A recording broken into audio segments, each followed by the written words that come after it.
Hello, नमस्कार, आदाब, सत श्री अकाल और अस्सलाम वालेकुम। मैं हूं मोहम्मद अहमद काज़मी, लेकर आया हूं आपका पसंदीदा कार्यक्रम नज़र दुनिया पर।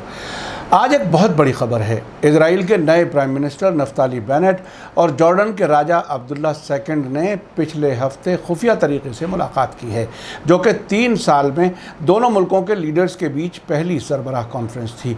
ये खबर मिडिल ईस्ट आई ने इजरायली मीडिया के हवाले से ब्रेक की है। हालिया इजराइल फ़लस्तीन जंग के बाद और इजराइल की नई सरकार में नफ्ताली बेनेट के प्राइम मिनिस्टर बनने के बाद ये उनकी किसी मुस्लिम मुल्क के सरबराह से पहली मुलाकात थी। हाल ही में इजराइल के फॉरेन मिनिस्टर यायर लैपिड ने यूनाइटेड अरब एमिरेट्स का दौरा किया है। कुछ ही महीने पहले इजराइल और जॉर्डन के बीच काफ़ी तनाव उस वक्त पैदा हुआ था जब इजराइल ने जॉर्डन के क्राउन प्रिंस को यरूशलेम जाने की इजाज़त नहीं दी थी, और उसके बाद जॉर्डन ने इजराइल के प्राइम मिनिस्टर बेंजामिन नेतन्याहू को यूनाइटेड अरब एमिरेट्स जाने के लिए अपनी हवाई सीमा से जहाज़ गुजारने की इजाज़त नहीं दी थी।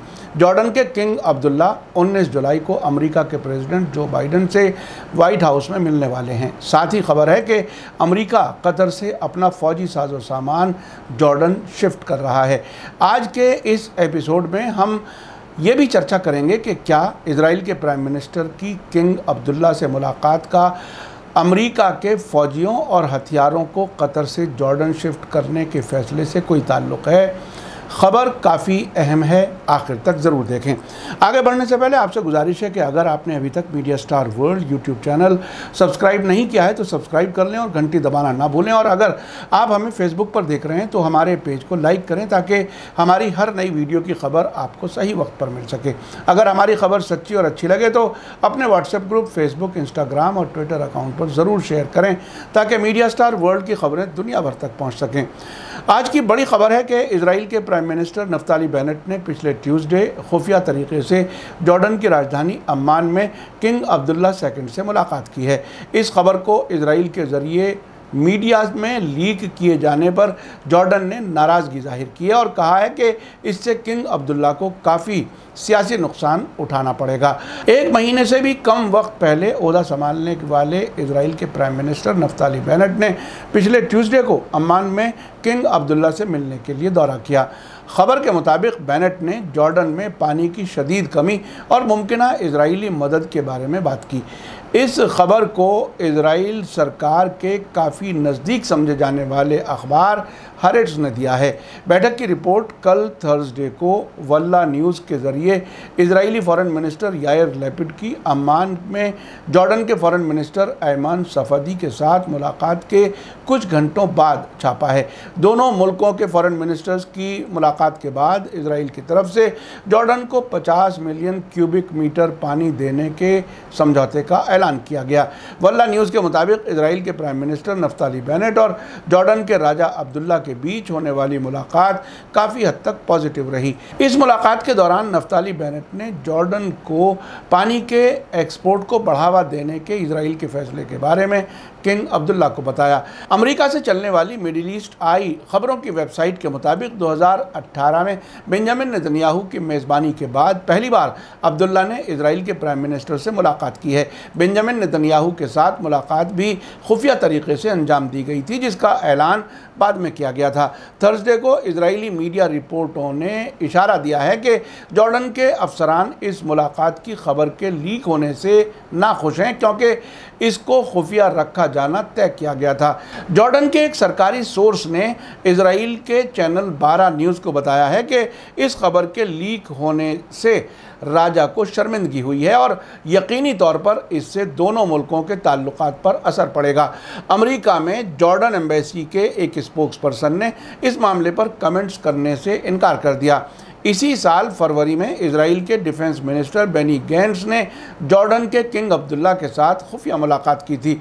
उस वक्त रिपोर्ट्स में बताया गया था कि किंग अब्दुल्ला ने प्राइम मिनिस्टर बेंजामिन नेतन्याहू से मिलने से इनकार कर दिया था, जिसे वे बेहद नापसंद करते थे।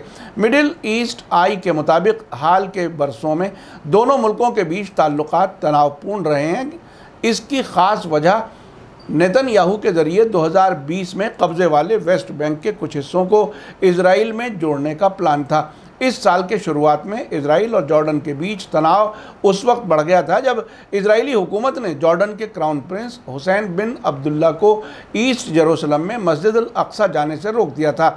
जॉर्डन के बादशाह जेरूसलम में सभी इस्लामी मकामात के मुतवल्ली यानी मैनेजर हैं, लेकिन इजराइल जब चाहता है जॉर्डन की हुकूमत को उसकी औकात दिखा देता है। इस वाक़े के अगले ही दिन जॉर्डन ने अपने हवाई इलाके से प्राइम मिनिस्टर बेंजामिन नेतन्याहू के जहाज़ को यूनाइटेड अरब एमिरेट्स के दौरे के लिए गुजरने की इजाज़त देने से इनकार कर दिया था। इस वजह से नेतन्याहू को अपना दौरा रद्द करना पड़ा था। हालांकि बाद में जॉर्डन ने नेतन्याहू को कुछ घंटों के बाद अपने हवाई इलाके से उड़ान भरने को मंजूरी दे दी थी, लेकिन नेतन्याहू ने उस वक्त यूएई नहीं जाने का फैसला कर लिया था। मिडिल ईस्ट आई ने बताया है कि जॉर्डन के राजा अब्दुल्ला II 19 जुलाई को व्हाइट हाउस में अमरीकी प्रेसिडेंट जो बाइडन से मिलने वाले हैं। व्हाइट हाउस के प्रेस सेक्रेटरी जेन साकी के मुताबिक दोनों लीडर्स इलाके में अमन और स्टेबिलिटी को मजबूत करने में जॉर्डन के लीडर के रोल पर बातचीत करेंगे। इसी बीच हाल ही में ईरान के मीडिया में ये चर्चा तेज़ी से हो रही है कि वेस्ट एशिया में अमेरिका की कुछ ख़ास सरगर्मियां किसी ख़ास साजिश की तरफ इशारा कर रही हैं। अमेरिका के ज़रिए हाल ही में कतर से अपने फ़ौजियों और हथियारों को जॉर्डन ट्रांसफ़र करना और अफ़गानिस्तान से अचानक फ़ौज निकालने के पीछे ये सवाल उठ रहे हैं कि इन कार्रवाइयों के पीछे अमेरिका का ख़ास मकसद क्या है। बाइडन ने ओहदा संभालने के 6 महीने में ही ये साबित कर दिया है कि वेस्ट एशिया के बारे में वाशिंगटन की पॉलिसी सिर्फ धोखा है और वो ट्रंप की पॉलिसी को ही और ज़्यादा तेज़ी से आगे बढ़ा रहे हैं। बाइडन ने हुकूमत संभालने के बाद वेस्ट एशिया में 2 नए कदम उठाए हैं। एक अफ़गानिस्तान से नेटो और अमरीकी फोर्सेस का निकालना और दूसरे कतर से फ़ौजियों और फ़ौजी साजो सामान को जॉर्डन ट्रांसफ़र करना है।